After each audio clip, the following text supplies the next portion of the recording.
Hey there, film fans. I'm Jeff. I'm Dave. And I'm John, and welcome back to The Love of Cinema, a pod in which we'll challenge one another to discuss movies, both new and old, with a strictly positive critical eye. John said a pound of Coke before this show. Oh. That's right. And to avoid lazy negativity, people, we have decided to make this episode a drinking game. So anytime we say anything negative at all about each other, about this film, about how Peter O'Toole kind of looks like Albert Nobbs, you're going to hear this sound. That sound means we're taking a drink, and we hope you drink along with us. That's good. So pour yourselves a glass. And it's episode 250. Episode 250. Yes, and we're talking about a story about a British vampire who tries to educate the last emperor of China. Want another go at that? No. You want another stat? It's 250. It's 250. Oh, you guys. Congrats. Actually, if you want, I was distracted by the fact that the buzzer was still lit up. If you want to know something, like we've done this 250 times. Come on. Here we go. Fuck yeah. I was attracted by Jeff's wine glass. Hold on real fast, Dave. What's in that, Jeffrey? What do you got there? You keep calling out like the way I'm drinking, the color Raise of the your drinking. pinky, you little bitch. Yeah. What is that? Is that whiskey in a wine glass? Or is that Yes. It's whiskey in a wine glass. Guys, pomegranate juice, get out of here. It's not like prunes. All right, Dave. It's a plastic glass. I don't want to have my glass. Shut up. So, yeah, obviously we're still friendly to each other after 250 episodes. Guys, remember when we started this? No, we drink on this podcast. No. Yeah, right. Yeah. Just one thing. You know, so there's memes out there to like, this is how it started, how it's going. Oh no. Yeah. Listen to this. You make one? Listen to this.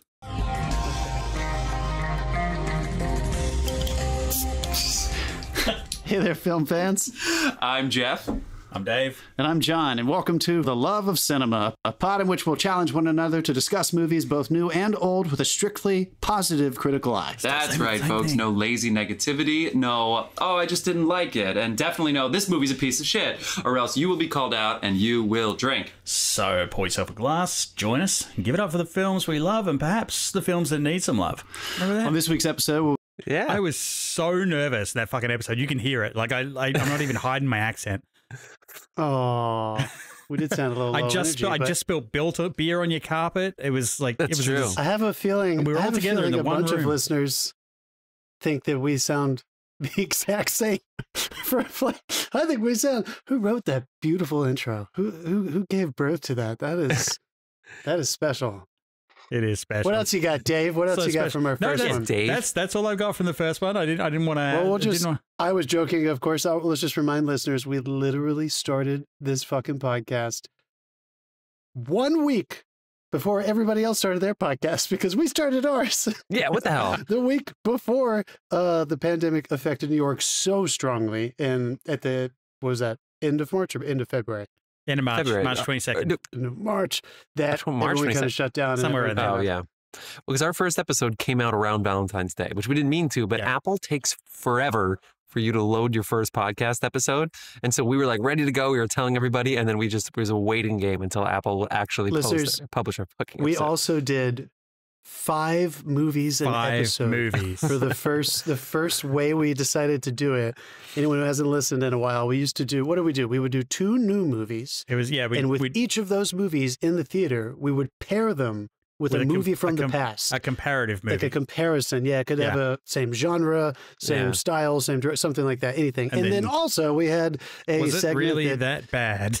Yeah, which was the only reason Dave ever agreed to do this full podcast in the first place. And now we roped him into... No, I think it was the drinking. But, the drinking, yeah, we'll share. Well, we all wanted to do that. I don't often talk on microphones except to go 1, 2, check, 2. And yeah, he was so nervous. I was nervous. So you can tell. We talked. I remember listening to that first episode and saying, you guys should talk and I should shut the fuck up. I'll just set the movies up and let you guys go. I couldn't make a point, but I would keep talking. First show, we didn't even have a buzzer. We didn't have a buzzer. Oh I think my we just God, told you're each right. other You built that to for the next if you one. listen to it on like any of your streaming stuff, go back to episode 1. There's no buzzer in the audio, but if you listen to it on YouTube, I went through and added a buzzer to it every time one of us yelled buzz at someone. Yeah, you I added think them. Switch it up. I think I want to switch it up too, so that we have options for what our buzzers do or say. I want some of them just to be like, "Drink, bitch," or like, that's all. So like a radio show in Eurotrip, mail, motherfucker. Man, motherfucker. Yeah, I mean, exactly. Yeah, exactly. Like, or like so horny. What's that DJ in Parks and Rec? That's Nick Kroll. That's what I was just thinking. Nick Kroll. I predict so a ton and of the cease and douche desists in our future. Oh my god. We did get one congrats message, by the way. Hey. Just one. Yeah, just one. They're the only people we told we were doing it, so it's I make the videos. Jeff sends the emails. Is it from one of the fuckers from our sister podcast? It is those from beautiful. It's from one of the fuckers, episodes. but not the fucker you think. Oh, come on. Which one? This one. Hello, love of cinema. This is Asbot. That From motherfucker. the Matt and Mark movie show. Matt and Mark Asbot wanted says to be this. here to congratulate you in person on your 250th episode. But they're busy at the moment. And by busy, I mean they're watching Shrek 2 Oh, and let it trying go. to sign their names on the wall in PD. Thanks for introducing us to movies we'd never heard of, like 1955's Marty and 2023's Baghead. Baghead is also the nickname I give to my robot junk, to Jeff, John, and Dave. This one is for you. Now drink up, fuckers. Congratulations. Thanks, That's good. motherfuckers. That's cheers, good. cheers, cheers. Cheers Baghead to is also Asbot. fucking Asbot, dude. Yep, Jesus yep. Christ. Those guys. I Marty, found pictures of us. Listeners, we have a thread, Okay. and I think it was Mark who said that. Was he fucking with me? I feel like they're fucking with me all the time. Mark said that Marty was one of his favorite films, and I couldn't Yeah, tell he said if he that. was being Yeah, serious. You're he right. said it to all of us. I think he's serious. I think he's genuine. I think he's actually really serious. loved it. Guys, I'm Good. finding I love pictures it of our too. first episodes. I'm finding pictures of them. So sweet. All right. I'm going to put them up throughout the episode. Oh, that's a good one. All right, well, Don't Yeah. put them on screen. But people, thank you, Matt, Mark, or Asbot, or whoever the fuck. We are here. We got to stay on track because we are talking Yeah, about we're actually the doing a last regular Emperor episode. today, Yeah. people. yeah. We're actually doing a regular episode. We're doing The Last Emperor. That's right. The random year generator spun 1987. So we decided to go with The Last Emperor, Bernardo. Did I say that right? Shit. Bernardo Bertolucci's film. It's not our first Bertolucci. It's not a No. shut up. It's not. It's not. The Conformist, first. I mean, which this co-stars is a- Mark from the Matt and Mark Like movie a show. biographical film that stars half the cast of Big Trouble in Little China. And that's not even a joke. A lot of them are in it. It's a little Yeah, I racist, think and, so. and it's kind of a joke. No, it's- No, there's two of the best actors in I know. I Big Trouble in Little know. China are prominent in this. All right. All right. Are we good? Should I be uncomfortable or are we good? Yeah, No, no, no. keep- Well, you can be uncomfortable, but you should keep talking. yeah, get regardless. comfortable. We're getting cancelled. Guys, The last we also have a mini Show. review. is the last temper. So The Last Love of Cinema. Guys, John, you have a mini review. I do. BJ ×2. That's right. Jesus Christ. Excited for it. But isn't that what it's called? No, that's Dave, just I just a found this night. picture. No one has ever put it that way, but that is the only way I'm going to refer to that movie for the rest of time. BJ I Square. can't wait to see if me. Guys, this is a good time to say we have a YouTube. I can't wait till I change my background and it messes my whole computer up here. But here we go. Are you- I'm gonna add one here in a second. I was going to say, please put it Fun- behind your fun camera. stuff. 'Cause- No, I'm not. Yeah, I'm It gonna. just Here we go. I'm gonna disappears do. completely. You know, While Dave, you for do that, one, that, I'm going to shout out. I'm going to shout out our sponsors while you you shout our figure out your sponsors out. background. Oh, look at that there he picture. is. There's Dave.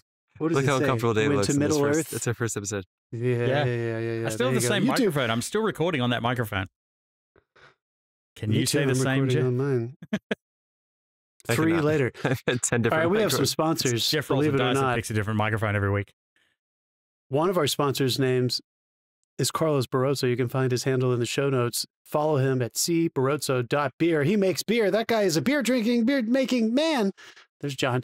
We also have a music artist in residence that goes by the name Dasein, Dasein. That's Dasein. Dasein, Dasein, Dasein. You can find their music available to stream on all the usual music platforms. I encourage you to go there and enjoy it. Jeff, that's a picture of me in a yellow T-shirt in front of a blown-out window. Our faces are getting cut off here. Yeah, they are. Yes. Oh, well. So I'll go with this one instead. We're all in witness protection. That's our first picture.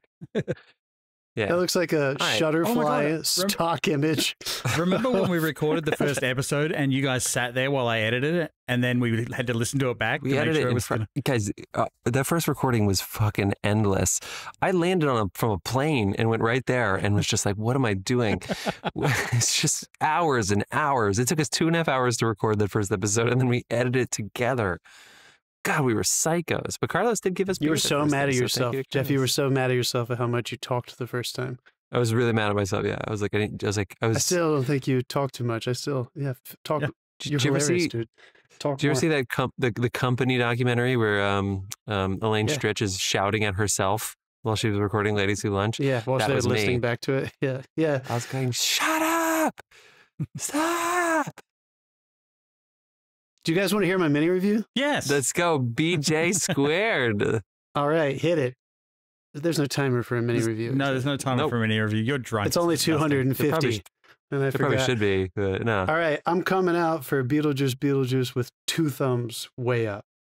I was not anticipating having that much fun, and it was a really good time. Who doesn't like a bit of fun with their BJ, to be honest? I mean, honestly, sure. That's down under. We do a bit of thumb with our deep. It did look like you had 2 thumbs going up buttholes, for sure. Sure. We went to it. The worst. kind of last minute.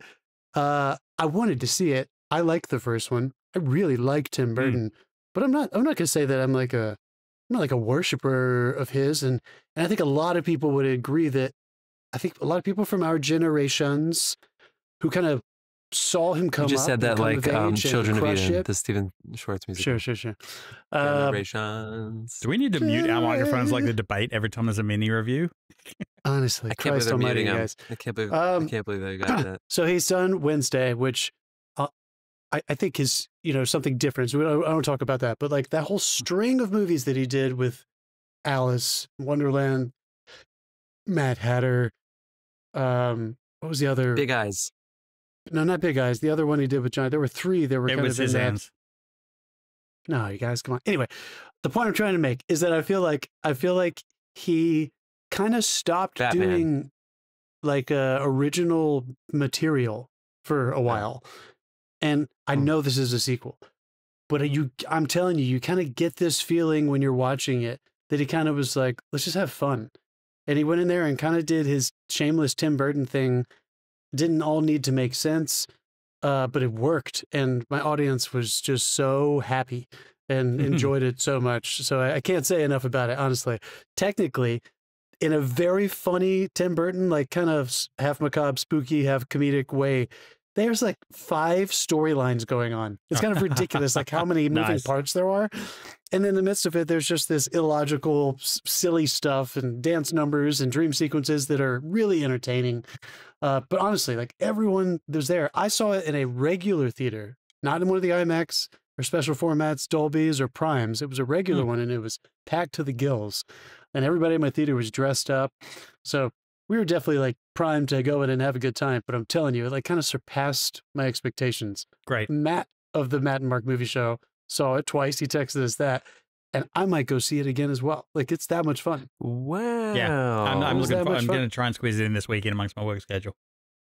I'm looking forward to hearing what you guys think. When I say try, I'm definitely going to go and see it. I think it's going to be a big sleeper hit this year. I think it's going to do really well over the next 5 or 6 weeks. It did actually. Not a sleeper, but I think people are going to. It did actually just break some records for like the highest grossing September movie or something. It was announced just before we started recording. Awesome. And I know I'm not alone. I haven't seen it twice yet, but I know people are going to go back and see this twice because there are those weird Beetlejuice fans who are going to flock to it over and over and over again. When you let Michael Keaton off the chain, you let Tim Burton off the chain, there's going to be rewatchability because there's so much to see. Like, I'm sure Michael Keaton's doing stuff in the back of the frames you didn't even notice. Especially as that character. Yeah. That's there's a everybody's funny. I mean, yeah, I don't want to say any more about it. Go see it and let me know what you think. I want to hear what y'all think. You should go see it this week. Nothing else? Y'all didn't see anything else? No, I bought Star Wars Outlaws this week, and it came the game that came out that everybody's bagging the shit out of. They're full of shit. It's fucking entertaining as hell, and I'm addicted to it. Yeah. Hell yeah, Dave. Yeah, shut up, fuckers. Nice. Yeah. We did a short week. I went and saw the Giants, the New York Football Giants play because the NFL's back. I saw a lot of football games, and Giants was tough. There's another tough one today. It was tough. Sorry, Giants fans. It's too bad. It's too bad. But the football's back, and it's good. It's doing good. Football's back. All right, let's go. I was going to bring up a whole other subject about the cable inability to the Weevoo and the problems that they're having with the business of trying to merge and get football and NFL to. You guys following that at all? Yeah, it's a ton of lawsuits. The news and all that shit. It's a ton of lawsuits. Anyway, all just lawsuits on lawsuits. Fuck that shit. All right, let's go. Let's do it. I have a quick gripe. It's a quick one. I also have a bit of a gripe. Ooh. All right, Dave, you want to go first or second? I'll go first because yours is probably better than mine because mine's a legit one. Oh, okay. Anyone riding a bike in New York City, what the fuck are you doing? This week I've been nearly run over, I would say 4 times, both crossing the crosswalk when I had the light, crossing the crosswalk when I didn't have the light, my fault, and on the sidewalk. Like a guy on a fucking scooter, like a motor scooter, went past me at 50 on a fucking sidewalk right outside people's doors. Now, if someone opens their door to walk out the door, that door opens out. You're bouncing off that straight into cars and possibly traffic. It's like, what the fuck are you doing? It's a vehicle. You have laws. You have road rules. Why are you fucking riding on the sidewalk? Why is everybody riding their fucking bikes on the sidewalk? Wait. So bicyclists and that scooter guy? Or you're including scooters? I'm including scooter guys. Now, I get it. They're doing that so that I get my Grubhub on time. But still, it's fucking dangerous. Yeah. Especially when I've nearly been run over like 3 times in a week or 4 times in a week. Not supposed to do that on the sidewalk, folks. Yeah, the sidewalk's big no. Yeah, that's a big old ticket. Push bikes. It is actually law. You're not supposed to ride your fucking push bike on the sidewalk. Yeah, you're a vehicle. Get out of the traffic. Fight like the rest of us. Especially in a city like New York, where like every sidewalk is full of people walking. Like they're running red lights. So. Yeah. They're just the light's red. Oh, nothing's coming. Fuck it. Off he goes. Yeah. It is crazy. And then of course it's tragic when people get hit by cars on bicycles. Well, sometimes of course it's funny, but they get so upset as a community when that happens. And every bit of me is like, you knew this was inevitable, right? Y'all know as a community that you're going to get hit by a car eventually, right? The funniest the funniest one I ever saw was 2 bikes in the city around Union Square, and one of them had the light, one didn't. These are push bikes, and one guy just came screaming and T-boned the other one on a bike. They both went down. These 2 girls who just got off the train from I don't know where, like, oh my God. If that wasn't a welcome to New York moment, nothing is. When you say I saw a homeless person taking a giant shit on like a magazine at Union Square, like my first day in New York. I also saw a pigeon get sucked up underneath the car and explode in my face. That was like my first day in New York. So wow. We just saw a guy peeing in the street the other day. Angela's looking out the window. We're just enjoying the view, and she's like, "Oh, there's a guy peeing." I was like, "Where?" Well, and I looked, and I was like, "Oh, wow, he's not even trying to hide in his shadow. Sometimes he's in the street." Have a choice. Was he walking backwards trying to write his name or something? He had a choice. It might have been Matt or Mark. You guys live pretty high up. He must have been a very popular man. If you know what I'm saying. All right. Let's get into my gripe here so we can talk about 1987 and The Last Emperor. Guys, why does my phone think I'm ugly in the morning? It's not just the morning. Facial recognition does not work. I get up and sometimes I worry I just don't photograph well. Sometimes I think maybe there's not enough light and it does not recognize me. It does not know me. It works like a charm every other time. If I'm like looking up and I need to get my phone and I like look down for a second, it works. But if it's in the morning before like 10 a.m., my phone is like, fuck you. This is you, you imposter. No, I put that phone. I got good form. I'm moving. It's not just double chin. There is a difference between neck and. Yeah, it's unfair. I'm just trying to get my morning. I'm just trying to get my morning. Try to fuck with my circadian rhythms there first thing in the morning. And I literally had this exact thought this morning. It would not work. I kind of like battled with it for a little bit. I was like, I'm not doing the passcode. Open. I shined the camera. I was like, come on, open. It would not do it. Yeah, is your We're face, ugly in the is morning. your face swollen? Like, because like maybe you, I don't know. Maybe you snored and For sure. like got punched in the middle of the night, and you've just got a black eye or something. That's why it's not recognizing you. No, I know. Everyone doesn't look great in the morning. We all know that's true. But facial recognition makes it hard to swallow. Okay. In TV shows and movies, somehow these people look fantastic in the morning. Did and that's how you, know Amazing. bullshit. When you bought it, did you accidentally scan your dick as a joke and you've forgotten that's why it only occasionally works? Buzz. Drink, motherfucker. Bzzz. Some of those early, well, before we had the stream decks when it was only Dave, we were like, Bzzz. Yeah. All right, people, you ready to talk about 1987? I'm so All right, people. curious and If excited. you're new to the show, we're going to set up the year. We're going to tell you what was going on in the world of film, and then just a couple world events. What was going on in the world in 1987? Set up the scene, set up the context of how The Last Emperor became the 9-time Academy Award winning best fucking film of the year. Here we go, 1987. We start with the box office, people. If you go to Wikipedia, or if you go to... If we go to Wikipedia or if you go to Box Office Mojo, they're going to give you an answer, and the answer is incorrect.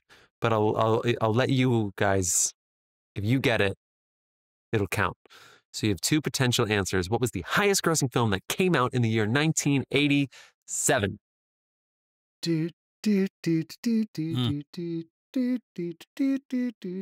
No. No. Is it that not? was number 2. Oh, so wow. close. Beverly Hills Cop 2 was my guess. Beverly Hills Cop 2 guess was the my- highest grossing summer movie that year, for sure. All right, then maybe. God damn, what would it have been? Was there a Lethal Batman Weapon? that year? So Lethal Weapon, was that this year? Yeah. Looking around. Yes, it was. That came out. Sorry, I can see it. I skipped right over it. Number 7 was Lethal Weapon. No, and this is according to the numbers. No, the number 1 movie that came out this year was actually Fatal Attraction. Now there is a little bit of Wow. there's a little bit of because again, if you look at Box Office Mojo, the number 1 answer that they're going to give, and this is true, is 3 Men and a Baby.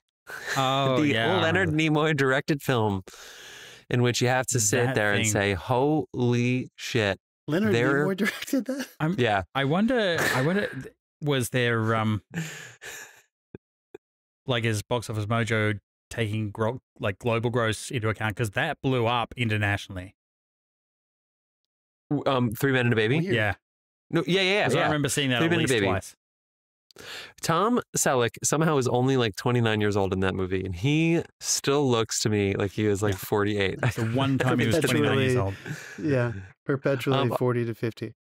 That's right. So again, all the numbers are still a little weird this year for some reason, but if I'm going to go by the numbers, and I'm going to trust the numbers, Fatal Attraction 1, Beverly Hills Cop 2, Dirty Dancing number 3. Now, I knew that it was a huge success. I think that might be releases and re-releases going on over time, because I didn't think it was that much of a hit the year it came out, even though, anyway, we're going to go with the numbers here. Number 4, The Living Daylights. Number Wow, 5, really? 3 Men. All right. This has number 5, 3 Men and a Baby right there. Number 6, Good Morning Vietnam. We almost did that. We almost did it. But then we were just like, we're just going to be quoting Robin Williams the whole movie. Well, no, I've been to some of those locations. So And that's you. Dave wanted to go on. He wanted to get his Zagat review out for Vietnam. well, no, We got number- one of them was an empty field. So Ugh. yeah, didn't win that one. Number 7 is Lethal Weapon. Number 8 was Predator. Number 9 was Predator. Moonstruck. Number 10 is The Untouchables. And a couple other movies that did well would include Broadcast News, Dragnet, RoboCop, and La La La La La La Bamba. Please tell me RoboCop is above Dragnet. Right? RoboCop is not above Dragnet. I'm so sorry, Dave. Wow. Not on this list according to the numbers. Should be. Dragnet was a bit of a let's see. letdown in my book. We're gonna shout out a couple other movies here, but a little bit of news that was going on in the film. The Cure for Insomnia premieres at the School of Art Institute in Chicago, initially becoming the world's longest film It was at about 81 hours, in which a man just read like a book and they filmed it and put it on the screen. Really weird, but technically it was the Guinness World Record holder. Blue Sky Studios is founded by Chris Wedge. John is like, why didn't I fucking think of that? John's like, oh my God, I should have gone. John wants to go. Chris Wedge. So Blue Sky Studios, disgruntled employees of the visual effects world decided to start their own studio, and they would end up making a ton of money from movies like Ice Age and things of this sorts. Starlog Salutes Star Wars is held in Los Angeles. It's the first officially sponsored Star Wars convention to commemorate the franchise's 10th anniversary. In June, the James Bond franchise celebrated its 25th anniversary with the premiere of its 15th film. Can you believe that? They were doing one every other year. Who do you think they are, Mom? That film, of course, was The Living Daylights. Walt Disney's masterpiece Snow White and the Seven Dwarfs is re-released for its 50th anniversary. Paramount Pictures launches a new on-screen logo to celebrate its 75th better than the trailer of the new one. Anniversary. It's broken the record for the number of dislikes on YouTube. Which one? A lot of the Snow White trailer, the new movie. Yeah, I think people are just. I think it's a whole. That's a whole other watch thing. Watch it and judge for yourself. Stay out of that. Like we're not going to touch it, but watch it and judge for yourself. I think it's a whole other thing. I teach at colleges. I think those kids decided to get on there and start rubber rousing some shit. Awards. Guess what? The Last Emperor won all of them. Won 9 Oscars. But let's talk about the acting categories here for a second first before we talk about Last Emperor here. Michael Douglas would win for Wall Street. Shout out. Cher would win for Moonstruck. And it is unbelievable if you just give Glenn Close the Oscar for Fatal Attraction. It's amazing how one Academy Award decision could have righted so many wrongs in the world that we still are dealing with the consequences today, including Albert Nobbs almost winning her fucking Oscar for Best Actress because it was like, can she just win a fucking Oscar yet? Look at her. She became Peter O'Toole. Best Supporting Actor would go to Sean Connery for The Untouchables. And Olympia Dukakis would win for Moonstruck. Acting legend. Couple fun things about that. I think you should clarify now, really quickly, though, since you just made that comment about the Academy Awards. Didn't this movie, The Last Emperor, technically compete for the year of 88 in the 1989 award ceremony? No. Actually, I think we were wrong last week. I think I got that. You were wrong. That was wrong. Okay, because you said that and I didn't even check it. This is what. Yeah, that was incorrect. Thank you for Never mind. calling me out there from last week. I was wrong about that. That's great. Yeah. This movie actually did come out in the UK in 1988. That was on me. I saw United and I went, shit. And I didn't finish the phrase. In the UK, it came out in 1988. Skipped over the UK. Fucking millennials. No, but if you look at the awards, it says 1988 winner because IMDb is a fucking piece of shit. And they give you the winner of like what the year they actually won the award as opposed to... Have you seen the IMDb app lately when you open it? It's like got 2 fucking Amazon ads in the middle of it. Bastards. Yeah, they want you to like accidentally click the outside. They're good. Okay. A couple fun things about the Oscars here for The Last Emperor, which won a whole bunch. Bernardo Bertolucci would win 2 Best Director, and he co-wrote the screenplay with Mark Peploe. It's based on the novel. We're going to talk about it, or the memoir, the autobiography. We'll talk about it in a second. Dave, your boy, Vittorio Storaro, the cinematographer who did previous episodes The Conformist and Apocalypse Now. Previous episode, we did the director's cut that year. That was awesome. Well, also directed Reds. Yeah, that's right. He was the first person to win 3 cinematography Oscars. Dave, what are the other 2? Who are the other 2? I'm guessing Apocalypse Now is one of them. No, the other people, the other humans who won 3 Oscars. Chivo, Manuel Lubetsky, and Robert Rodriguez. Funny thing in the music category. In the music category, Best Music Original Score, you had 3 people from 3 different countries. You had David Byrne, co-wrote the score, so he has an Oscar for this.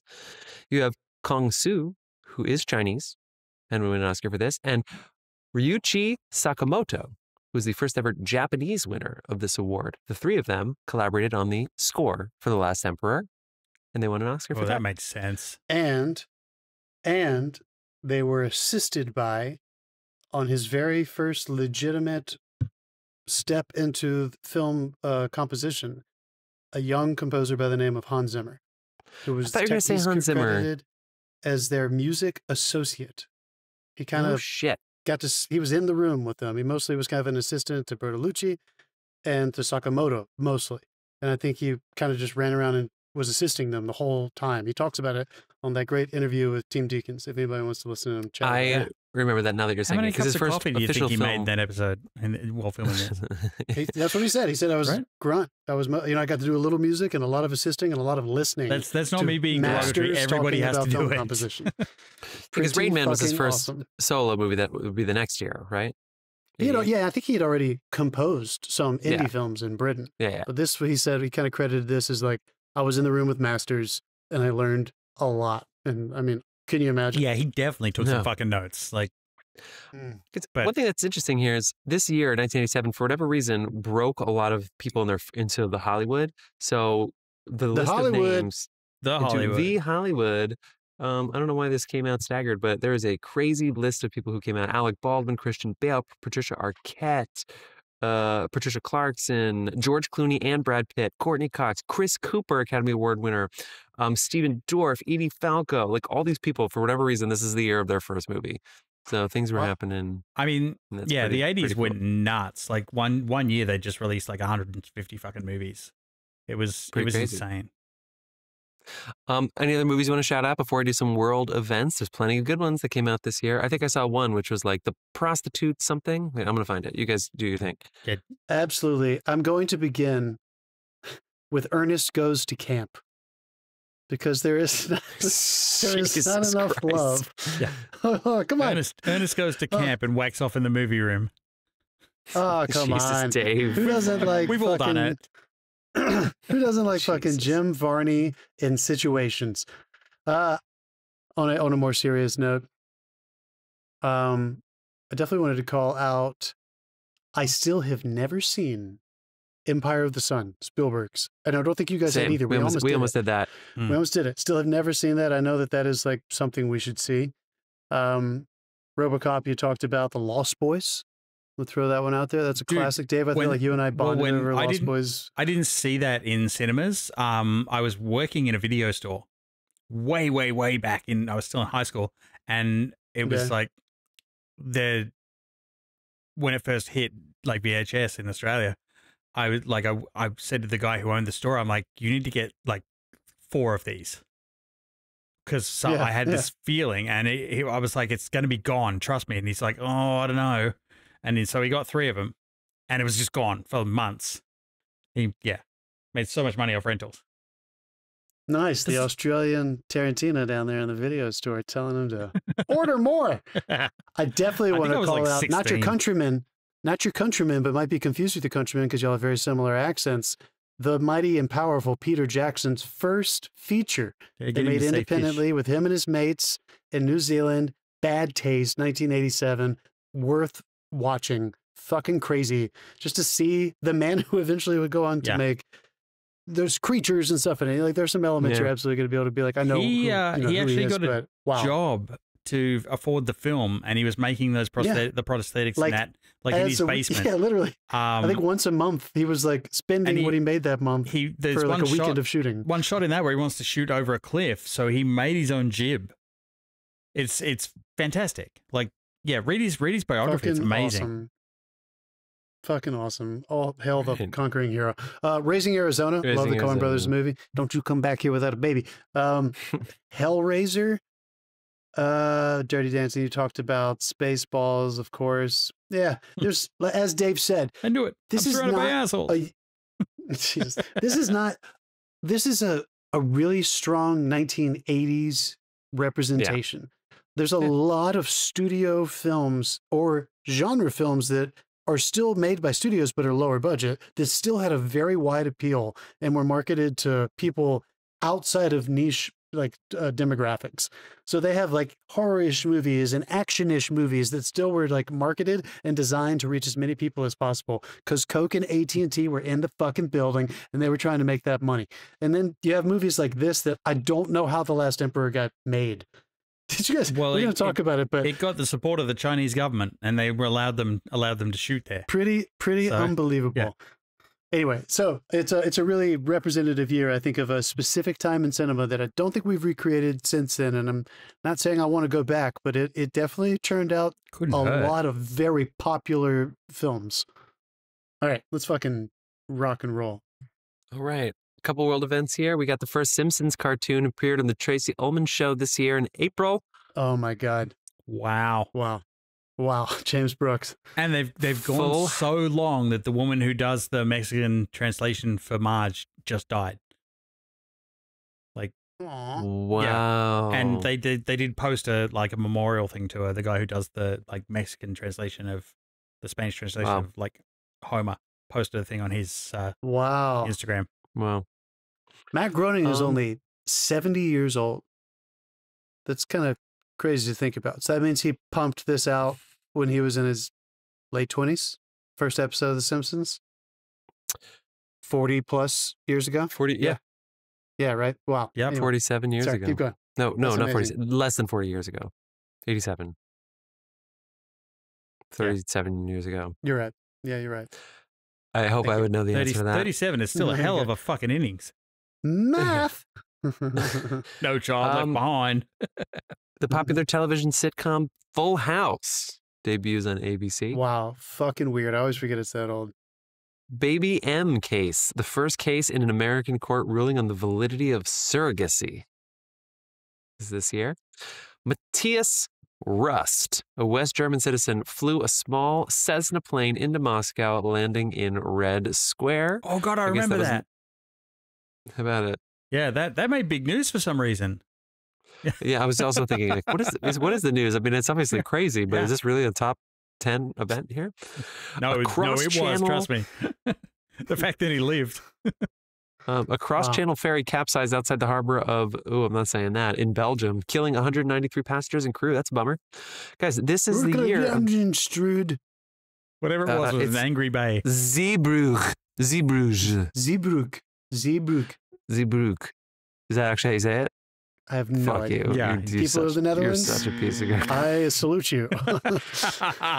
Guys, at this Giants game, we had a guy from Switzerland next to us who had never seen a American football game, and we were just like, we're so sorry. He's like but he loved it. I bet he had a great time. Until they brought their fucking flag out.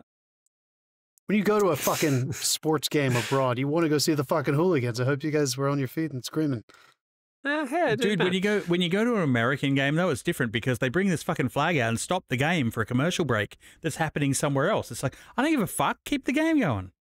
There's so many. That doesn't happen in other countries. We don't stop for ads. Crock on the track. Ads. Fuck your ads. The refs are basically TV producers. The refs are basically producers of TV. Yeah. I think they have in one ear they have the game, and the other ear they have the actual producers of the show.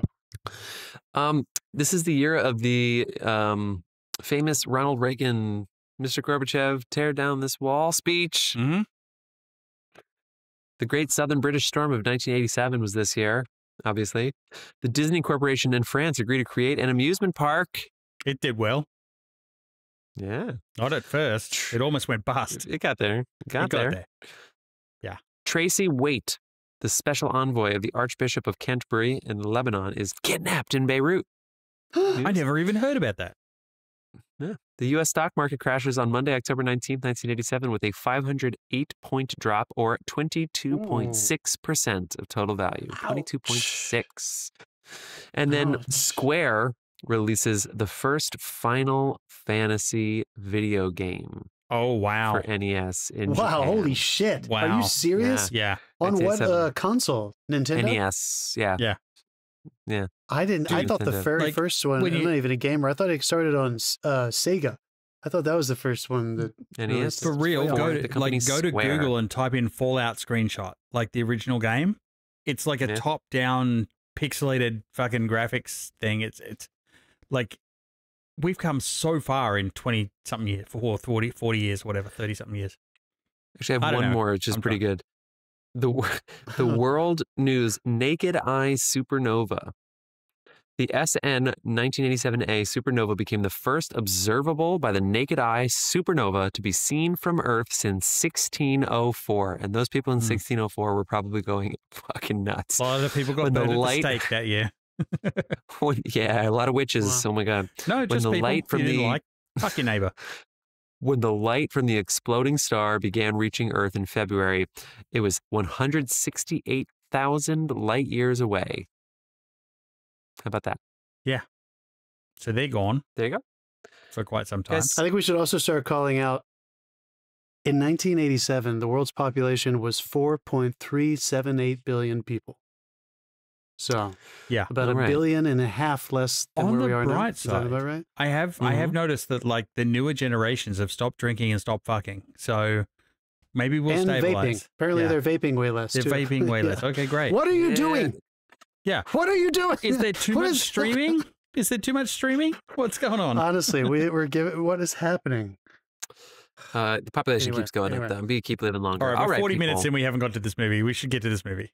Then we recorded late as fuck tonight. Okay, Yeah. we are going to get into our conversation about The Last Emperor, which is available on Max if you have your subs. I believe it's on some other subscription services as well, but I imagine we all saw it on Max. Mhm. Brent, have you ever seen this movie before?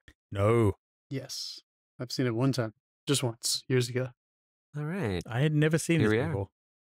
All right. I can't. Let's do it. I I can't wanna remember read- why. Blurb Someone me. when I was talking to someone earlier, I was like, I'm going to record this about this, and I hadn't seen it before, and they're like, what? I got shocked chastised you not hadn't on seen this it. show. Like, Wow, like you should have seen this. Yeah. Yeah. I downloaded it to watch on a plane and then fell asleep once. All right. Bernardo Bertolucci's Oscar-winning dramatization. you didn't get away with that. Come on. Come on. Not because of the movie, because I was tired. Bernardo Bertolucci's Oscar-winning dramatization of China's 11th and final monarch of the Qing dynasty, Emperor Puyi. That's it. That's the whole blurb. That's all you get. Yeah. What'd you think? What'd you feel? Initial takeaways, initial thoughts. The Last Emperor. Hit it. David. Oh, me? All right. Let's just say you will learn some things you didn't learn in school here. I don't know if you guys were well educated on this period, but I was not. So I learned a I don't think we were that well lot of educated fucking in it. things in this movie. And it covers a lot of time, like his whole life, basically. But I will say I found the first section very scattered and almost unfocused. But I found the third act absolutely fucking brilliant. And the second act was kind of a mishmash depending, because this bounces between time periods as well. It bounces towards like the end of his life and carries on from a certain point and very much the beginning of his life. Because what was it, 6 he was crowned? Or 3? 3. 3. 3, I think. Yeah. So it's a big story and it's a long movie. And sometimes it jumps around a bit and you got to keep track of this. This is one of those ones I feel like, one, it was made before cell phones, so no one was fucking distracted. But I feel like there was also discussion to the likes of like, well, you know, anyone who sees this film will already know about the history between China and Japan. I didn't. Like, I learned some stuff as I was going, but I feel like they skipped over bits that would have filled in the story to give me the whole picture. I don't know. It just felt like it jumped occasionally. It's a brilliant film. But yeah, that's my review. John? Yeah, I totally agree. I saw it on Criterion, by the way, if anybody wants to support the Criterion as well. They have a bus now. Oh, man. It is one of those... Columbia released this, right? I think they were the ultimate distributor. Yeah, and there used to be movies like this one that were considered like the big Oscar push for a studio or a distributor. That even though this has a budget somehow of only $23 million, it's 1987, but they didn't pay their extras. I was going to say, without the cooperation from China at the time that they were filming in, where they could access groups of people and not pay them maybe the way that you would have to pay people in a different situation or time. That was a huge part of it, but obviously their access to these amazing locations. Yeah. it's this juxtaposition between a very tiny story that really doesn't have that many characters in each section. It does change over time, but in each section, there's a handful of people that are kind of around him, depending on what age he's at. So it still is a lot of actors. That goes back to my vampire joke at the beginning of the show that I fucked up. Like Peter O'Toole just doesn't age in this movie. And well, you know, how the other kid, like 17 years goes by, right? Yeah, the other kid ages up like 17, 20 years, but Peter O'Toole looks the same. I'm like, is he eating people over there? Good creams. He just looks great, man. He just looks great. But no, there is something. This is what am I going to try to say? I love this movie. Like, and we can talk so much about like the craft of trying to pull off a big biopic is very difficult, and I thought they did it well. Dave mentioned the structure, but I would call this kind of a dinosaur in terms of what we think of as biopics, because the modern biopic doesn't usually do womb to tomb. They usually have moved away from that. Yeah, sure. Sperm to worm, womb to tomb, very beginning to death, which they used to exclusively do that. I feel like this might be like one of the most. Rhyming. Sure. This might be one of the most quintessential examples of that. And when you do that, Dave, what you're talking about, it's inevitable. You're just going to have to infer or imply or skip over information. There's too much to cover. There's too much shit to cover. Yeah, I get that, but there should be some connection between them. I guess. Like, I'm not overly enough, criticizing the film in itself. The film in itself, I think, is definitely brilliant. And there are some moments that will make you like grab your chest for comfort. What I feel like this does, what I felt like it did well though, when it's up against that storytelling obstacle, is that I think the magic trick of this movie is that you empathize with a character that you eventually learn to have criticism for. Which I guess you could say that about any protagonist, but this movie specifically kind of always helps center you around how he felt about the world around him at that particular time in his life. And so the actual ins and outs and details of what was happening may have mattered a little bit less than how he thought he was going to react to them, which ended up yielding something emotional. I had judgment for him by the end of the film. And I thought that was really fascinating, as opposed to just being totally objective and observational, which would have been easy to do with this amazing aesthetic and all these locations and just kind of letting you watch this person's life. I felt like Bertolucci actually made a statement about this person. And I don't know if this, if the emperor in his autobiography was making criticisms about his own life and the way he felt about it, how his reputation in the latter half of his life. Well, this is an adaptation of the Tudors book, isn't it? No. Okay. Right? In Johnston's book, Jeff, didn't you say it's based on his autobiography, and they extended obviously till after he died, but yeah. They referred to Johnston's book, quite a bit when in the interrogations. Damage, so yeah, sure. And then structurally, and Jeff, I'll shut the fuck up after this. Structurally, I always think it works well when you have someone in these particular kind of giant biographies in some form of consequence or reflection, and if you can get that consequence and reflection to have judgment for themselves when they're looking back. I think that's kind of another level. And I do think there was some scrutiny. I don't think he was necessarily thinking in a naive way that he was trying to defend himself.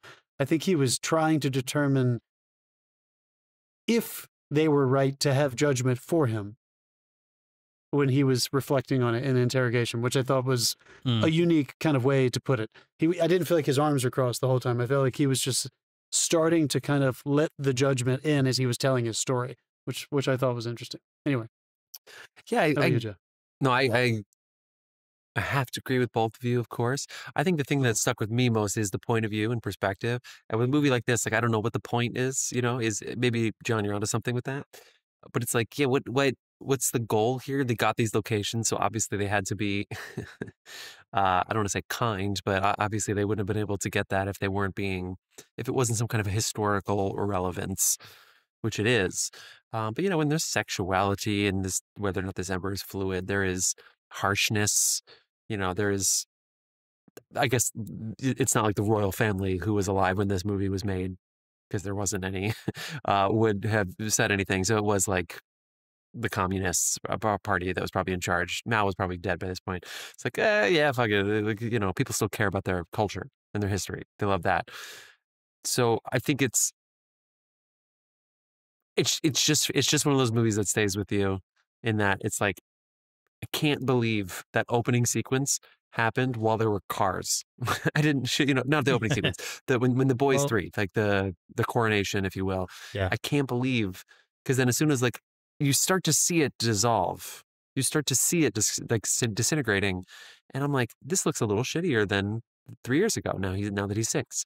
Ooh, he's 9 now. This looks a little shittier than it did when it was. Is this still the same city? This is the Forbidden City. The city looks like alley cats. Like it looks like Alley is a fucking West Side Story. It was fascinating to follow that, even though I didn't really know what the point of the movie was. But yeah, I'm with you. You just follow this guy, and it was really interesting following him and become a puppet.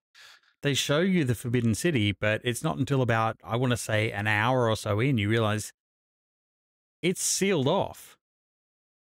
The fact that it's I don't want to say open air prison, but the fact that he was the Johnson line, the loneliest boy in the world, and that he can't go outside, and oh my God, it's hard. It's heartbreaking in a way. So they sprinkled a lot of that on, where it was, you feel really bad for him when he's 3 and he has no idea what's going on. And I actually love the opening sequence. I tried to show it off.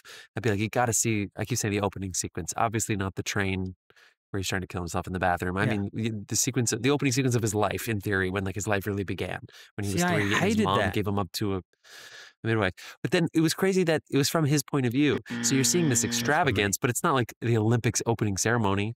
It's not like that. It's like kind of cold, even though you see thousands of extras doing this ritual, and it's so fascinating. Oh my God, so many extras on this film. Fucking extras on this film. But you see it from the boys' point of view, so there's no music. It's kind of just dead air. I will ask though, there's a cricket, and then you move on. It's like, wow. Do you think that kid was what they did? Pissed that the whole Western world saw his wang before he had a SAG card? You know, that happens a lot in these movies where you see these, and it's like, there's a lot in this industry. Oh my God, The Witch. The Witch is the craziest one of those, where they like hex a penis. Yeah. Amazing shot. Amazing. Can't believe they filmed that. It was unbelievable. I feel like generally speaking, when you're writing, and I've been thinking a lot about this recently, you either know as much as a character, the audience knows more than a character knows more than the audience. And they chose, with this opening sequence, for us to not know more than him. And we were kind of learning with him.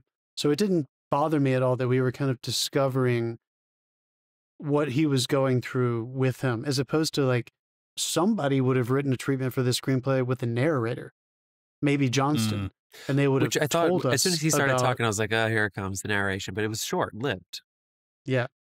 But these themes of identity and isolation, to have power versus the powerlessness of his particular kind of power, I do think there is something that's almost, what I think is unique about this film is that his experience is not very accessible to almost anyone who's alive.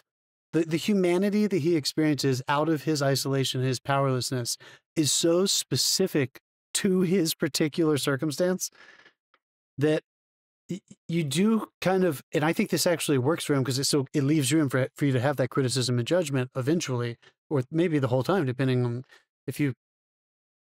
they do open when he's an adult, so I think you're supposed to be prepared to have an opinion about this man, not a child. I think that's why they opened with him as an adult. Yeah, I think I understand now why I didn't get it at first, because this was not what I was expecting as an intro. I wasn't expecting, like, as you see the poster, which like we have up at the moment, but like you see this kid and you expect it to come in there, and it doesn't. It comes in at this point, and you're like, "What the fuck is going on?" Like, which I also thought was so. I kept looking for Bertolucci in this. Like, what happens when you give a very expressive artistic director a straightforward biopic? You know, I'm always curious, like, how are you going to do that? You know, that opening scene, when he steps off the train, you know it's him. I don't think, I feel like I knew it was him. I know I'd seen this once, but it's been a long time, so I didn't remember this movie very well. You stop on his face and you hear a loudspeaker and they're talking to them in a prison, like it is a prison, but it's kind of like a work camp re-assimilation kind of prison that the Communist Party put in place. So there were a lot of people who were political prisoners. It wasn't like they were, I don't think they were what we think of as American common prisons. They were specific, it was a specific transitional period of prison for these people who were not members of the Communist Party when the Communist Party took over. He steps off the train. You hear the loudspeaker where they're telling them, you will be punished if you talk. You will be punished if you do this. Everybody, blah, blah, blah. And it stops on his face and it slow pans over and pulls away on this crane. And you see every single person standing still and actually listening to it. And there was something about that detail from the beginning that felt very authoritarian. For lack of a better word. I mean, it felt like there was a, like, right? Like there was that thing about where that particular place was and the tools that they were going to be able to play with of this person who you think the son of 10,000 years, the son of heaven or whatever, a dynasty, an absolute monarchical dynasty. And then on the other side, you have a government that has that same claim to power. They just don't use those words.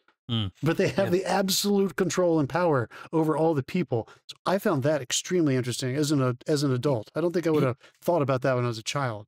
Yeah, he did a good job with the symmetry, and I would love to know how radical that he was being, Bertolucci, when you just mentioned that, you know, exactly what you just said. You could say the emperor was saying his whole life, or actually the whole 10,000 years. You know, the average person can't look at the emperor to do what he says. He says, this is power. I can get them to drink. Or he just runs in circles and with his brother and they like chase him in circles.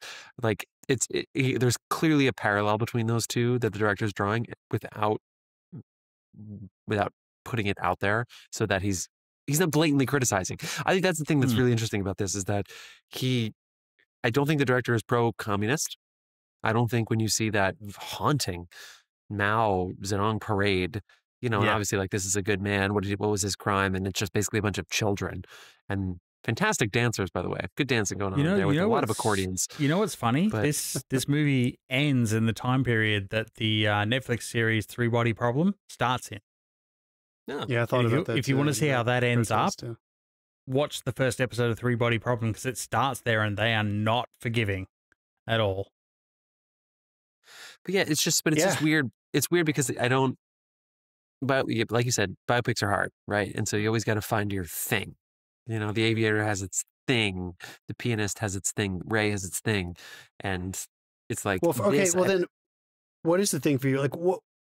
I don't know if, I don't think really great movies can achieve their potential without a character or characters grabbing you in some specific way. It can't just be the filmmaking, even though this is a good example of, you know, brilliant. So like at what point in the story did you feel like that thing came? Because for me, it was absolutely when I saw him start to yearn for the power that he lost. I mean, I feel like that was that was the fulcrum for me. He wanted to escape for years. And then when he started to have power taken away from him, he wanted it. And I was like, oh, this guy's he's not a victim. Yeah, he's basically been told he's a god for his entire life. And now mankind has gone, no, we don't want that. And he turns into a prisoner. Yeah, I think I actually want to give a lot of props to, I want to say he was 15, the 15-year-old's emperor. 15, 16, yeah. Which is when Johnson comes in. And that's a very deliberate act. Because the younger boy, the 3-year-old had no idea what was going on. Would rather play with the cricket than watch the tens of thousands of people bowing to him. And then the next one was a little shit. It was basically like Donald Trump as a 6-year-old. Sorry, I keep doing it. I can't help it. It's like, fuck. No way. Come on. Yeah. There you go. Sorry. Anyway. We're just buzzing everyone. Everything's going to hell here. I know he's the emperor, and maybe it was trained in him, but he was a full-on narcissist by this point. And again, I know that because anyway, he's a child, maybe it was a phase, whatever. But it's like it's hard, and then yada yada yada. But then you get to the 15-year-old, and he's playing a role.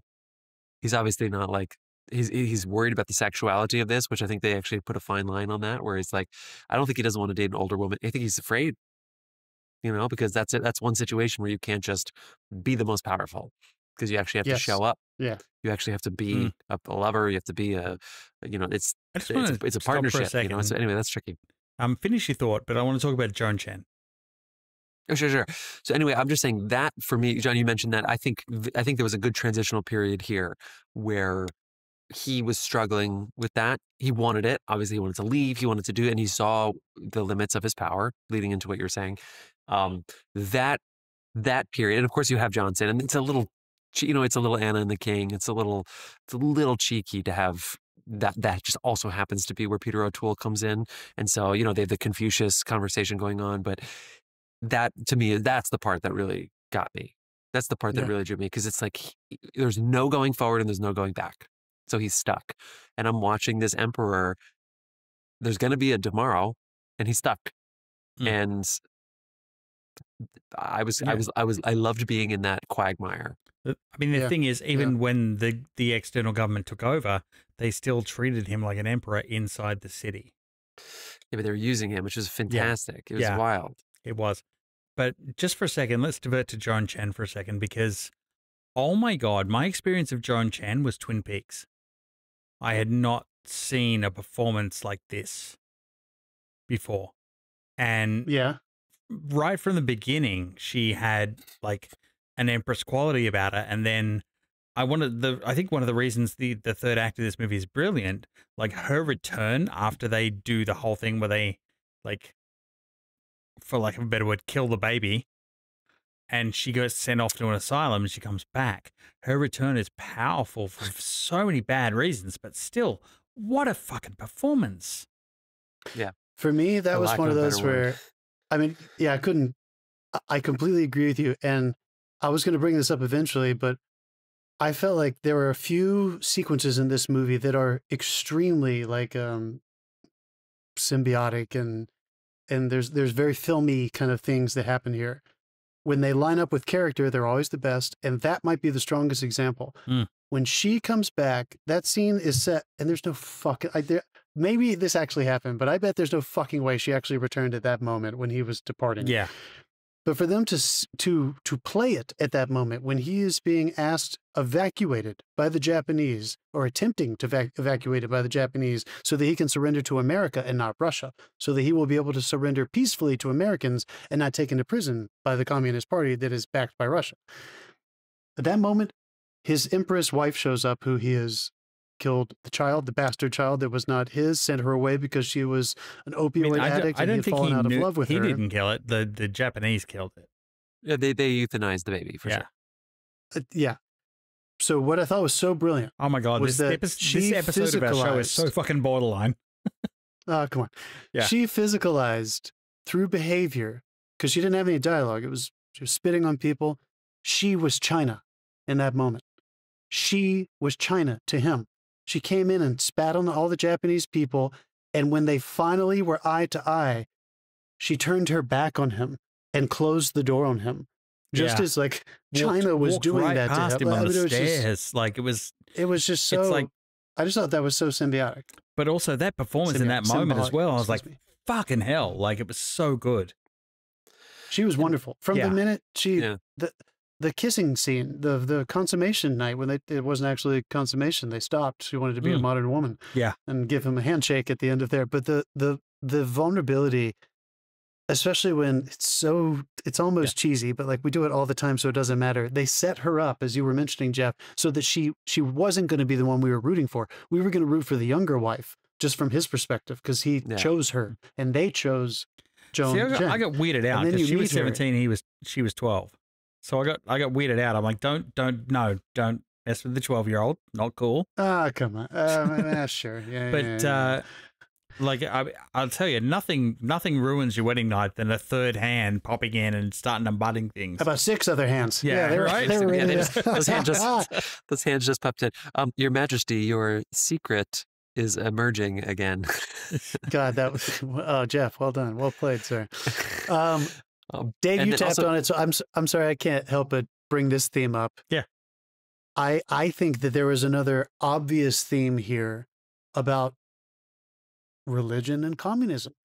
Dave, you literally articulated it, but you were talking about him, and I think he also represents God and religion being evacuated. So, like, what happens when there is religion and there is dynasty and there is God and deity, and then it is completely taken away? Deity or tradition? I was talking about specifically religion. Okay. Because you said, like, a while ago, you said, like, he was taught that he was a god. Well, they treated him like a god. They weren't allowed to look at him, and But then, but just in general, I think he also represents when religion is stripped from lifestyle and culture, the way it is in communism. And all these people are made to believe that, I think there is in a sense, there is also like I'm not saying I agree with it or not, but there is a dichotomy and a conflict of power versus powerlessness over your own personal existential liberation from religion or within religion. And I feel like, again, these high level themes, they found a way to put them into character. And sometimes monarchical stories can do that in an easier way because we're dealing with elevated human beings. But I still felt like it almost felt pedestrian, the way that they... Well, that's the thing. He was elevated, then he wasn't, then he tried to be again. So he ran the gamut. Like, I just want to say that scene right after he says he wanted to be a playboy, and it cuts to him singing with that band. There's so much wrong with that scene culturally. I don't know where to start. Like, you can start with the blackface. Yeah, I think we can start with that. Yeah, like just before I left Australia, we had to explain to us how that was wrong, and it was like, did that really happen back then? And I can imagine it did. Fucking happened, dude. Yeah, it definitely happened. Yeah, if it was happening at Halloween parties here, it was happening. I was dancing around it. Thank you. All right, I know we're. Jeff, did you wanted to say something a bit ago before I switched? I was just going to say that they did pull off well going from poor imprisoned person back and forth without it turning into like cheesy Slumdog Millionaire kind of thing. They just did that really well, that he was obviously in prison and obviously a nobody that people didn't seem to care about or recognize while back. He'd go back to when he's 9 and nobody can even look at him. It's just, they did a good job with that, even though it was tough sometimes. It was tough, but it was good. And was that the Chinese Mads Mikkelsen or the Hong Kong Mads Mikkelsen, the guy, the interrogator, and the way he was getting so mad, and us watching him lie was really fun. But I was like, this is when he was finally told to control himself, I was like, yes, finally. Yeah, like not the director of the place that was sitting off to the side, the guy who ended up having the dunce cap on, the interrogator. Yeah, was that his name, the interrogator? Is that his character's name? Yes. Rick Young. Pretty great. All right, so I don't want to get in the weeds here, but I feel like we do have to point it out just because this is one of the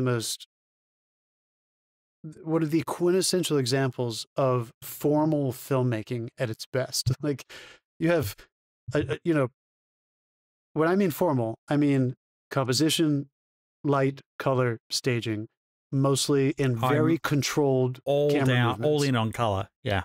The use of color is constant and striking. Or it's still striking. I know what you mean emotionally, but it is the times when color is desaturated to an extreme amount, when it's like in the future, or like the way that they go back and forth is obviously that was also good, unbelievable. But like you literally see his ambition run out, like during that one dinner where like the color suddenly the one dinner where it starts off all nice and glowing and warm, and the sun literally sets on his ambitions. Yeah, you can see it is funny when he moves. Yeah, yeah. He also Bertolucci. That's because it reminded me of the scene when he goes to visit his mother in The Conformist, and that color totally shifted. Do you remember that? Mm-hmm.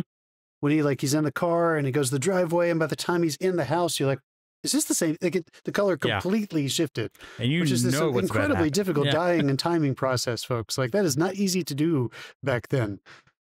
Yeah. So I'll just point it out one more time. A budget of $23 million. Yeah, the dollar went into it. It probably went much further back then. But even if I were to tell you that this was made back then in 1987, also no visual effects, I'm sure. None. Yeah, those end credits were not very long. I don't know if you guys sat through them, but 3 minutes. I couldn't, because I was saying this like this movie's got to be almost over because there's 10 minutes left, and they got to think they got to be 8.5 minutes of credits at least. If the Lord of the Rings is 12 minutes, the end credits, not the extended edition is 20. The end credit score went beyond the actual crawl at the end. But anyway, sorry. I mean, that's awesome. I guess I just wanted the score going. It's like, hey, we've still got more score. Let's just keep it going. Fuck it. Yeah. Hans Zimmer is his first time flexing his strength score. Yeah, no, he made strong coffee so they could finish their score. Peking. I just wanted to mention it. I don't think they make movies with this kind of formal. We can move the camera so easily nowadays, and some of that is literally because of our applied technology, like our practical ability to move the camera is way easier. But we also have so much visual effects opportunity. A scene like what's behind me, we may have doubled it in size, added about way more. Yeah, there'd be 5 VFX extras in that shot. And we would have covered it with multiple 360 drones so that we could have gone up and probably done way too much, as opposed to no, let's just park the camera here. In a modern day shot, at least one of those would be Christian Bale illegally scanned by AI. Yes, that's another way to put it for sure. Actually, another thing too that goes into... Sorry, go ahead. You finish up. No, go. We can't have Unix anymore. We can't do it. So I do think that worked out really well. Where it's like, oh, this is a bummer. We can't. And they're like, we've had Unix in here for thousands of years, and it's like, no more. We can't have Unix, guys. We can't do it. And they give them their cocks when they leave. I mean, come on. That is a lot of cup of cocks. And he's like, they need to be buried as whole men. Yeah, and it's they like, do. This is worse. They're in a jar. That's why they bought them out. Were there refrigerators there? Like, how did they? I don't know. Like the cricket survived. Were they mummified? Also, guys, if for whatever reason that happens to me, you can bury me without it. That is, I would way rather be buried without it than have to carry it around in a jar in public. Like with holes like the cricket. But yeah, but it was holy, like the cricket. People could fucking smell that. It's horrible. Yeah. Why would they do that to these people? Pretty crazy. Pretty fucking crazy. Your dick pic is like a jar, can we do a mason jar. This is another one of those that we can go on forever and ever and ever, but I do think it's a good time to start winding it down. So let's do a couple little last minute things. Favorite shots or favorite moments? Anything that sticks out? I already broke it up. We haven't gotten to already. Okay, the 2 runs the crane to the shot gate. Going over the 2 runs to the gate. That was one of those hand on heart moments where he was chasing his wife who'd just been taken away she's been taken away to the asylum, and he ran out and the gate closed, and I realized he was a prisoner again, and he was like, open the door, like very quietly. I was like, that is fucking brilliant. And I resent. The first time his mother was being taken away, right? Well, yeah, the first time his mother was taken away, and he chased her, and he got stuck at the gate. It was his real mother. And this was the second time his wife was taken away to the asylum, and he chased her, and they shut him in again. And I'm like, oh, fuck me. They've got me. You motherfuckers. I resented being got, but they got me real hard. And when they don't speak at the gate, when he's like, open the gate, I command you, I'm the emperor, open the gate, and they don't even say anything, they just bow. That's fucking part of it. Yep. For me. But the second one, he says it so quietly, it's like he's lost his power. Like the power, he realized that he's back where he started. Apart from the crane shot from like the top level right next to the palace, and then it cranes up, and then you see everybody all in the same shot doing the same move. That's awesome. But I love when it's, I guess it ends up being staged, but when he actually, right before they leave the Forbidden City and they have an hour to pack, and the communists come in and overtake it, and you have asylum in Japan. And he looks like Scarlett Johansson in Scoop. You know that movie? The way they're dressed for that tennis. It's like, this is the emperor. The guy, there's somebody holding like tea on like a tray. And the way that tea is shaking and rattling, kind of like the train station. Yeah. The way that tea is shaking and rattling while the people are coming. That dude thought he was dead. Yeah. He thought he was dead. And then the closer they came, the more it was shaking and rattling because he thought it was dead. And then they surround him. I thought they handled that really well. I thought they handled that was great. It was like, oh, we're fucked. I do want to say though, like, there are a couple of things I do have some questions. Like, who puts white sheets on for a home birth? That's a good question. Yeah. No buzz Like, detected. what are you doing? Yeah. And also, do you go on red lights in China? Apparently, it's weird, right? It's just like a F1. I was like, Only for did bicyclists. they just shoot that scene in like Manhattan? Where when the red, that was when the light shot. turns I'm red, throwing everybody back to my goes. gripe here. They bring me my grub hub, and it was a red light. Yeah. Fuck it. I think one of my favorite shots was when he was playing that game with the eunuchs with the sheet. When they were all touching him from the other side. I mean, I know it's like very, like kind of experimental filmy. It was like there wasn't like story happening in that moment, but it was heightened by the fact that Peter O'Toole was observing it. And he was watching him play this game that felt not like a game that anyone normal would ever play, if you would even call it a game. And he was sitting there holding, I brought him a bicycle, like this thing that is actually going to lift him from this kind of privileged I've given you a bicycle you happening. can't ride outside these walls. Yeah.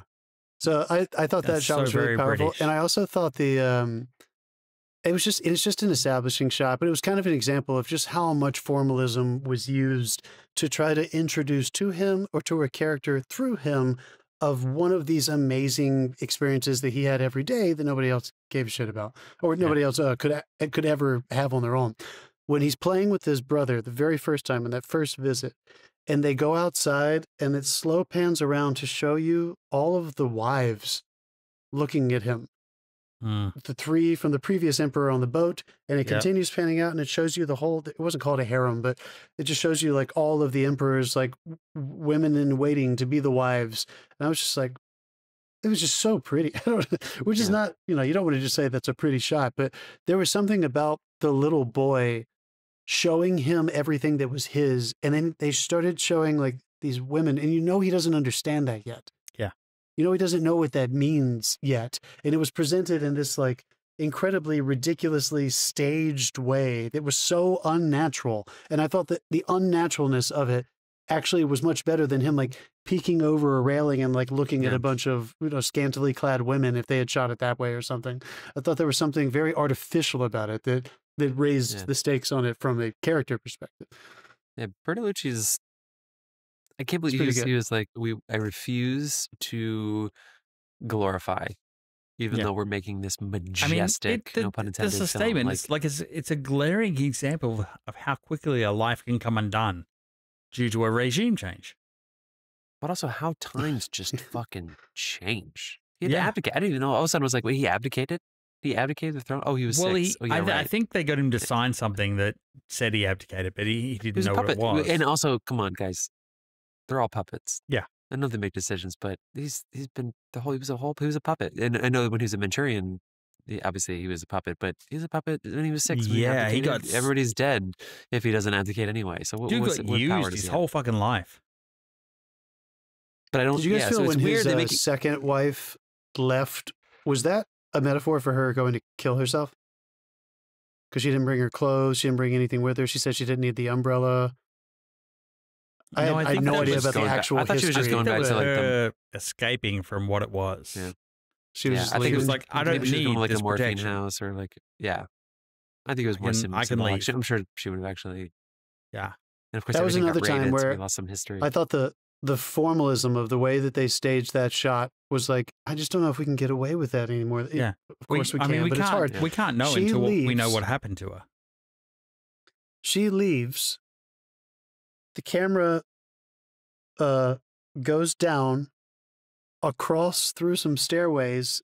Another car pulls up and a new woman steps out who's going to be kind of the new number 2 to his primary wife in the same shot. Like that just happened. She happened to arrive as she was leaving. Like, it's so unrealistic, but the artifice of it, there was something that was so believable because that's how this man's life was captured in this crazy formal way. Peter O'Toole, not to praise like the only white guy in the movie, but he was fucking so good. He was so British.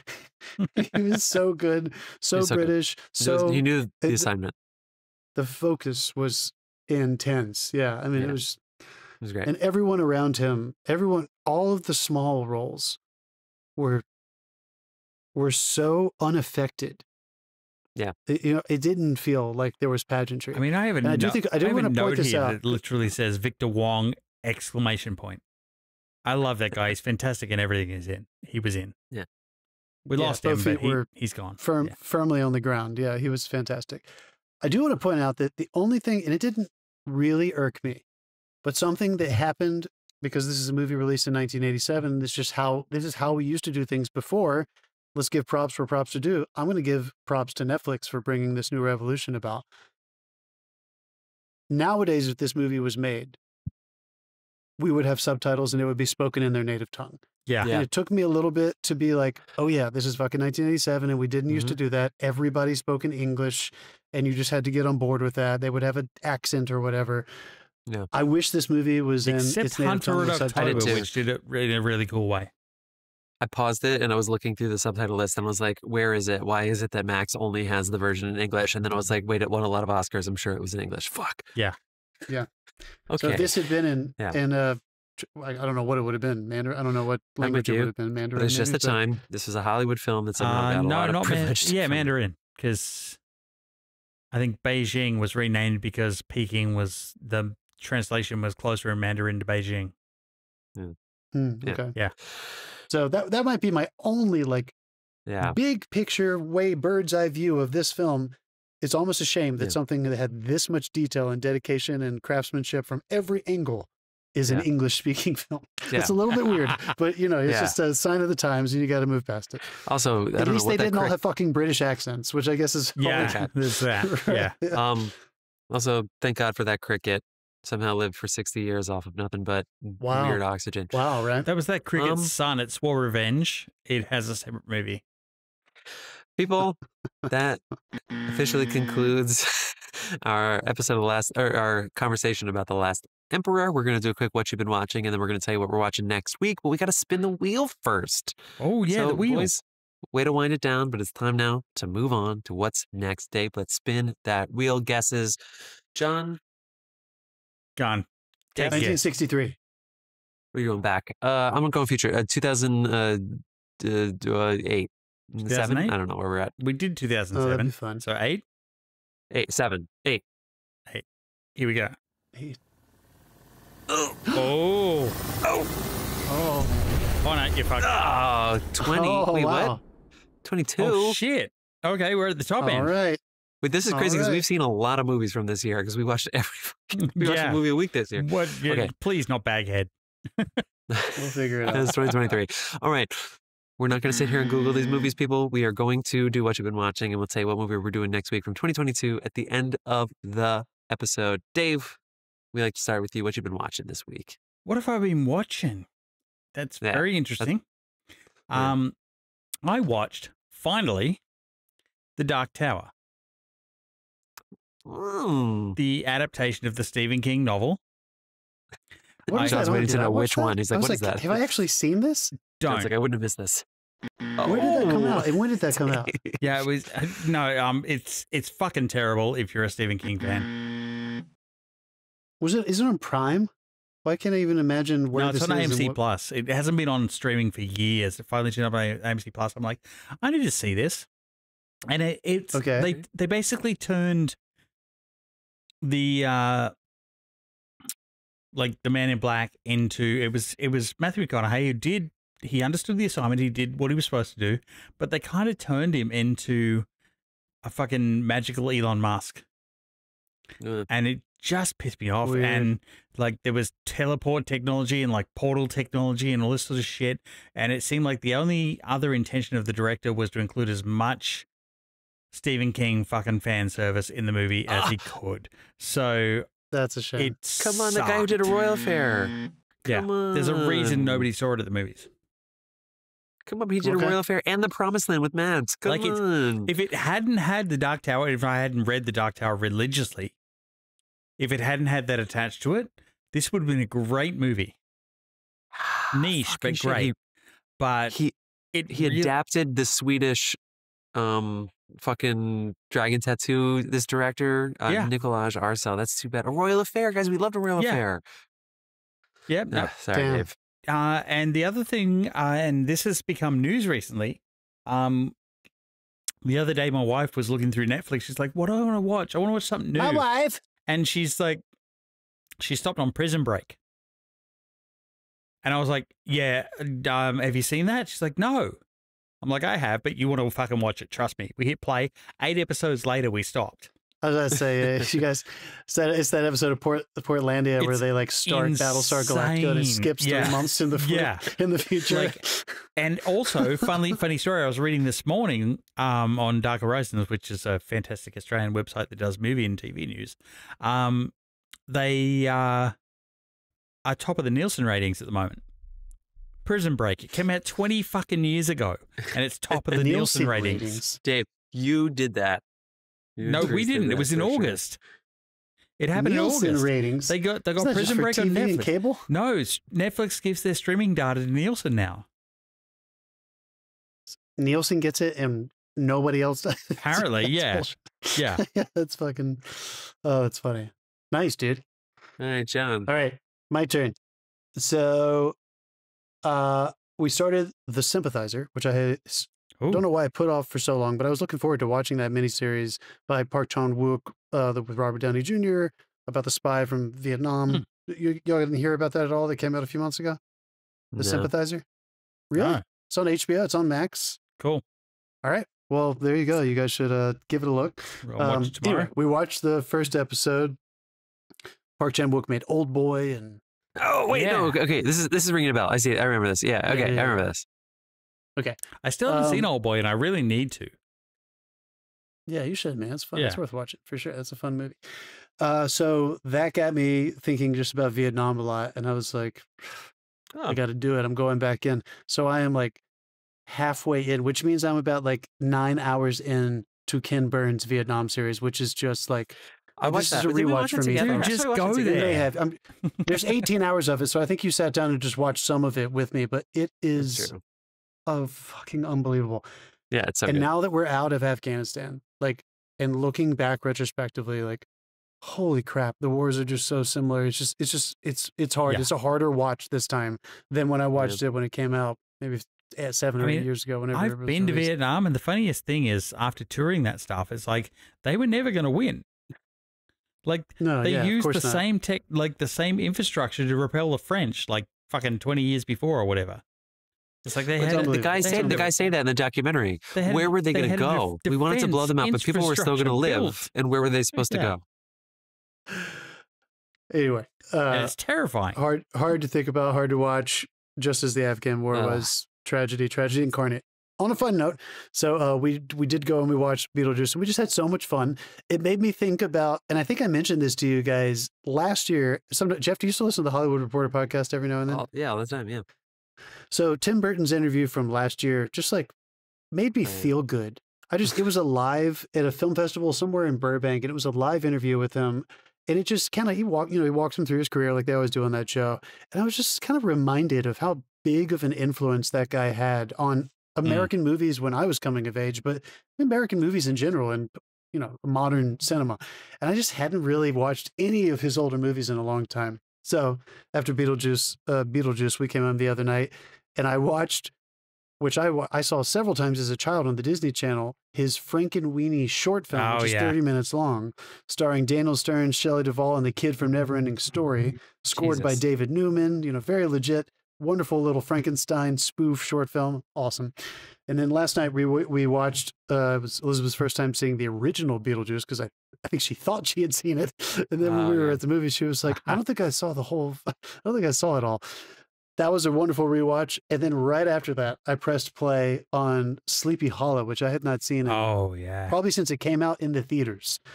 So 20, plus years at this point. I mean, if you get the chance, go and see the musical as well. You'll enjoy it. Really? Oh, they made a musical? Oh, yeah, cool. Beetlejuice the musical. I've seen it twice. I didn't see it 3 times because he comes to your house. Sleepy Hollow. Keep your head in the game. Sleepy Hollow, shot by appropriate comment. Chivo. You guys, shot by Emmanuel Lubezki. Right. I forgot he shot that. And it's It's beautiful. And God, it was good burden. It's like that perfect sweet spot of like kind of goofy and campy and a little shamelessly comedic while being spooky and macabre. Like it was so good. It was so much fun. And I just had that feeling again where I was like, this guy just made those kinds of movies. And we got to credit him with making them. It's not like they made movies like that in the 90s and 2000s. No, Tim Burton made those. My aunt did back in Australia traced our genealogy, and apparently I'm distantly related to the dude who inspired the Headless Horseman. Not surprised, Dave. Yeah. I think everybody watching and listening. So I think I'm going to keep watching some Tims as well over the next few weeks. How about you, Jeff? What have you been watching? Been a short week this week, but I told you I watch a lot of football. Football's back. For the narrative stuff, Only Murders next episode was great. I'm still liking Bad Monkey. It's great. Can't wait for Slow Horses to come back. I don't think I did season 3. I still need to catch up. Of which one? Slow Horses? No, of Only Murders. Skip season 3, go right to season 4. That'd be my recommendation. Jeff, I tried to press play before he hit the button. Trying to press play on Slow Horses last week after our episode, and I don't think I saw any of season 3, and I couldn't quite remember. So I feel like I need to sit down. This is like the 4th time you've said this, so can you just go ahead and fucking watch that season or what? Jeff, I sat down last week, Elizabeth and I, we were trying to start, and I pressed play on Slow Horses. It's on John. This is how many times are you going to tell me that? You keep being like, I don't know if I've seen the whole show. Just watch the fucking show. It's 6 episode seasons. It's great. And Gary Oldman. Finale is the finale when he talks the Russian spy into killing himself in front of him. That great old Russian actor. Definitely not 3. I think it's 2. I think it's 2. Okay. Thank you for listening, film fans. If you take a quick break. I started The English Teacher, and I was like, I'm up into this. And then maybe I was watching it with somebody who was not so into it, and then we let it like sit for a day. And then apparently most people are not into The English Teacher, but I thought it was okay. Why are they pushing it so hard? Is it like School of Rock meets The English Teacher? Like kind of. Well, the billboards are everywhere. And also, it's definitely one of those first episodes too, where they're trying to throw too much in. So like they're I'm not woke, you're woke, and all the kids have too much power, and it's like they try to throw all this culture war shit like into the first episode, and who's making anyway, it? Who, is this fucking guy? It's on FX, but so therefore Disney and Hulu. But this fucking guy is like a TikTok guy, so that's like almost. I think other people are kind of rooting against it too because he's not an actor. Oh. He might be an actor, but like he clearly has been investing in getting his brand, his stuff, and there's no shame in that. There's no shame. It's the world we live in. But as far as making like a sitcom, a narrative I think there's show, a little shame in that. I'll say that. You can buzz me if you want. I think that's pretty lame. Okay. Oh, both of you went off. Oh no. Oh, I was going to say. I thought. Anyway, we'll see how it keeps going. The reviews are not very good. I had some laughs. I had a decent time, but it's not. I don't think it's gonna. Yeah. I don't think it's going to go the long run. Maybe okay, we got to great. choose what movie from 2022 we're going to do since we saw a whole bunch of movies from 2022. We're going to decide. I got to pee my brains out. We'll see you in 2 seconds, film fan. Listen to like 10 seconds of Dasein and then look them up on Spotify. We'll see you in a second. 10 seconds for you, a lifetime for us.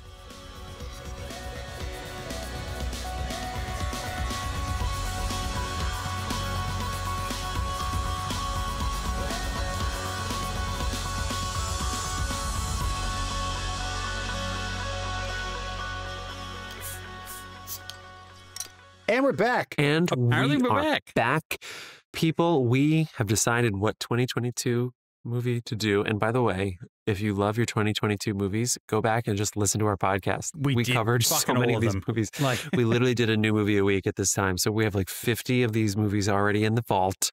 But it's okay. We found one that was a huge miss. It was basically like, what are our darlings that we missed? And we found one. We found it. I can't wait to talk about it. I can't wait to discuss it with you both. It is Decision to Leave. Decision to Leave. Park Chan-wook. Yeah. This is Dave from our first episode. Because Dave, I know you like to take this grab and throw it on TikTok or whatever. Look at it. It looks like I'm talking into your microphone from a year and a half, 2-3 years ago. Yeah, it looks like you're trying to give me a snog. Don't you stop. Yeah. Don't you finish that sentence. See you next week to talk about Decision to Leave 2022 in film. Peace out, film fans. Happy 250.